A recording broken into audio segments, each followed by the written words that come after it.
तौरात की तख्तियां देखने के बाद बनी इसराइल ने मूसा अलैहिस्सलाम को क्या जवाब दिया?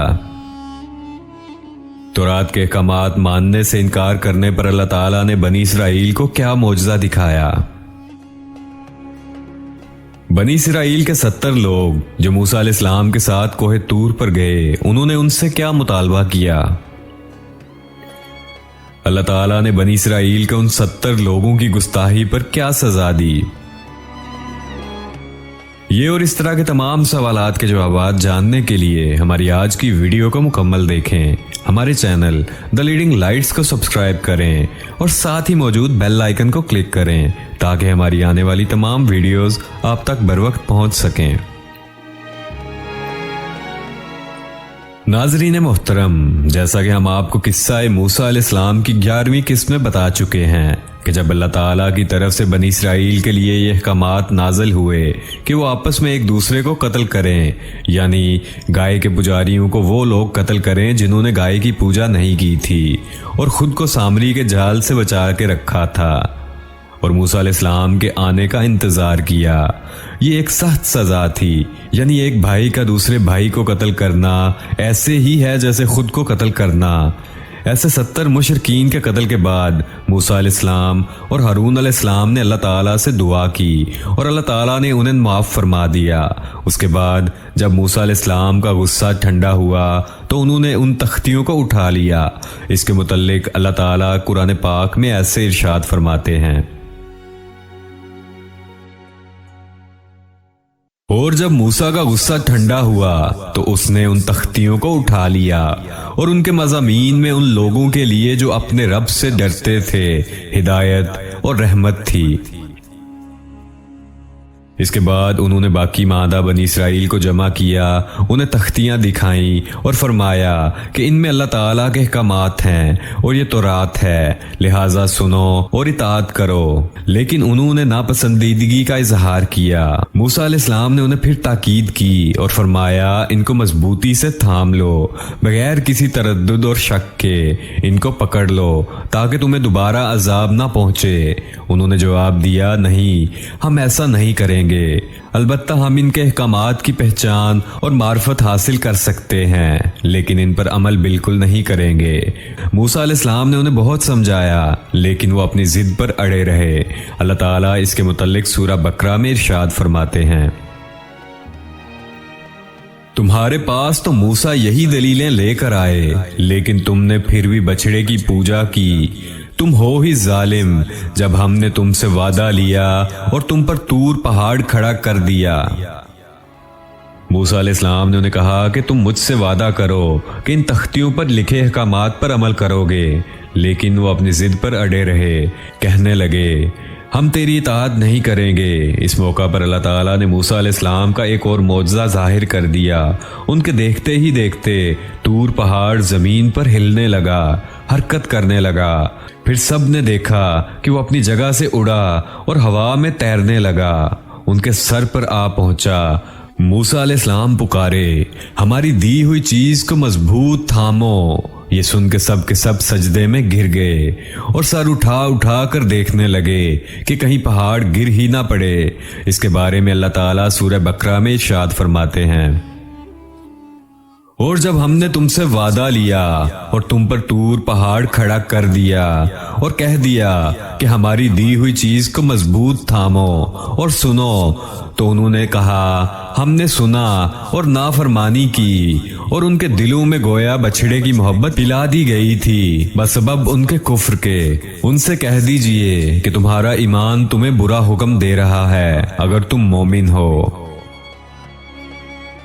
इसके बाद इरशाद हुआ, और वो वक्त भी काबिले जिक्र है जब हमने पहाड़ को उठाकर साइबान की तरह उनके ऊपर मुअल्लक कर दिया और उन्हें यकीन हो गया था कि वो अब उन पर गिरने ही वाला है। और हमने उनसे कहा कि जो किताब हमने तुम्हें दी है उसको मजबूत साथ कबूल करो और उनके अहकामात को याद रखो जो इसमें है, ताकि तुम मुत्तकी बन जाओ।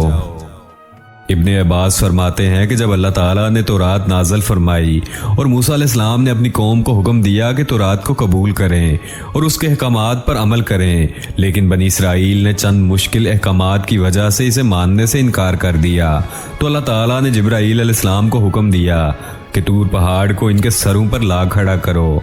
चुनाचे तूर पहाड़ को उनके सरों पर ला खड़ा किया गया और उन्हें कहा गया कि अगर तुमने इसे कबूल ना किया तो ये तूर पहाड़ तुम्हारे ऊपर गिरा दिया जाएगा। फिर वो सब के सब सजदे में गिर गए। फिर मूसा अलैहिस्सलाम ने अपनी कौम से 70 बरगुज़ीदा अफराद मुंतखब किए और बछड़े की पूजा के अजीम जुर्म की तौबा और माजरत के लिए उन्हें लेकर तूर पहाड़ पर चले गए ताकि अल्लाह ताला से हम कलाम हो सकें। अल्लाह ताला ने इसके बारे में सूरह अल-आराफ में इरशाद फरमाया है, और मूसा ने अपनी कौम में से 70 आदमी हमारे मुकर्रर किए हुए वक्त के लिए मुंतखब किए। सो जब उन्हें जल्जले ने आ पकड़ा तो मूसा अर्ज करने लगे, ऐ मेरे परवरदिगार, अगर तू चाहता तो इससे पहले ही इन्हें और मुझे हलाक कर देता। क्या तू हमसे चंद बेवकूफों की हरकत पर सबको हलाक कर देगा? ये वाकई तेरी तरफ से महज एक इम्तिहान है, ऐसे इम्तिहान से जिसको तू चाहे गुमराही में डाल देता है और जिसे चाहे हिदायत पर कायम रखता है। तू ही हमारा सरप्रस्त है, बस तू हम पर मागफिरत और रहमत फरमा, और तू ही सबसे बेहतर माफ करने वाला है, और हमारे लिए दुनिया में भी अच्छाई लिख दे और आखिरत में भी हम तेरी तरफ रजू करते हैं। अल्लाह ने फरमाया, मैं अपना अजाब उसी पर वाक़े करता हूँ जिस पर चाहता हूँ, और मेरी रहमत हर चीज पर छाई हुई है। तो मैं वो रहमत उन लोगों के नाम जरूर लिखूंगा जो अल्लाह से डरते हैं और ज़कात अदा करते हैं और जो हमारी आयात पर ईमान रखते हैं। मूसा अलैहिस्सलाम जिन 70 आदमियों को साथ ले गए थे वो इस गुफ्तगू को सुन रहे थे। गुफ्तगू के बाद जब मूसा अलैहिस्सलाम लौटने लगे तो वो तमाम बोल उठे, ए मूसा, तूने तो हमसे वादा किया था कि अल्लाह से मुलाकात करेंगे, लिहाजा हम भी अल्लाह के आमने सामने देख कर ही तुझ पर ईमान लाएंगे। अल्लाह ताला ने इसके बारे में सूरह बकरा में इरशाद फरमाया है, और तुम उस वक्त को भी याद करो जब तुमने मूसा से कहा था कि जब तक हम अपने रब को सामने ना देख लें हरगिज ईमान ना लाएंगे। जिस गुस्ताही की सजा में तुम पर तुम्हारे देखते ही देखते बिजली गिर पड़ी। ये वो लोग थे जो बनी इसराइल में से चुने हुए और साहिब शर्फो फजीलत थे। वो कितना बड़ा सवाल कर गए थे। मूसा अलैहिस्सलाम ने उन्हें डराया कि अल्लाह से डरो, ये नामुमकिन है, मेरा हाल देख लो। मैंने ख्वाहिश जाहिर की, उसने अपनी हल्की सी तजल्ली डाली तो पहाड़ रेजा रेजा हो गया। मैं अल्लाह का नबी होते हुए बेहोश हो गया। ऐसी ख्वाहिश ना करो। लेकिन वो ना माने। तब अल्लाह ताला ने एक बिजली को हुक्म दिया, वो उन पर गिरी। आन की आन में सब लुकमाए अजल बन गए। अब मूसा अलैहिस्सलाम वहां हैरानो परेशान खड़े रह गए। कौम के सबसे बेहतर लोग अल्लाह के अजाब का शिकार हो गए थे। उन्होंने सोचा कि मैं अकेला वापस जाऊंगा तो बनी इसराइल मुझसे सवाल करेंगे कि वो 70 आदमी कहाँ हैं। मैं उन्हें क्या बताऊंगा। पूरी बात सुन के वो कहेंगे कि हमारे अफजल और बेहतर आदमियों के साथ अल्लाह ने ये सलूक किया। इस हालत में मूसा अलैहिस्सलाम सख्त परेशान हो गए और अल्लाह ताला से दुआ की कि अल्लाह इन्हें जिंदा कर दे, मुझे तन्हा वापस ना लौटा। आखिर अल्लाह ताला ने उनकी दुआ कबूल फरमाई। इसके बारे में अल्लाह ताला सूरह बकरा में इरशाद फरमाते हैं, लेकिन फिर इसलिए कि तुम शुक्रगुजारी करो, उस मौत के बाद ही हमने तुम्हें जिंदा कर दिया। मतलब ये कि अल्लाह ताला ने मूसा अलैहिस्सलाम की दुआ कबूल फरमाई और उन 70 लोगों को दोबारा जिंदा कर दिया। जब वो जिंदा हो रहे थे तो एक दूसरे को दोबारा जिंदा होने का मुशाहिदा भी कर रहे थे। फिर मूसा अलैहिस्सलाम इन 70 आदमियों के साथ वापस लौटे और बनी इसराइल को लेकर वहां से रवाना हुए और ईलिया पहुंच गए। आजकल इसको अल-कुद्स कहा जाता है। ये फलस्तीन का दारुल खलाफा था। यहाँ के लोग कुव्वत में इंतहा को पहुंचे हुए थे, जिस्म बहुत बड़े थे, आबादी बहुत ज्यादा थी, तमाम इलाकों की सरदारी इनके पास थी। आपने इस शहर के बाहर पड़ाव डाला और बनी इसराइल को हुक्म दिया कि इन लोगों से जिहाद के लिए तैयार हो जाएं।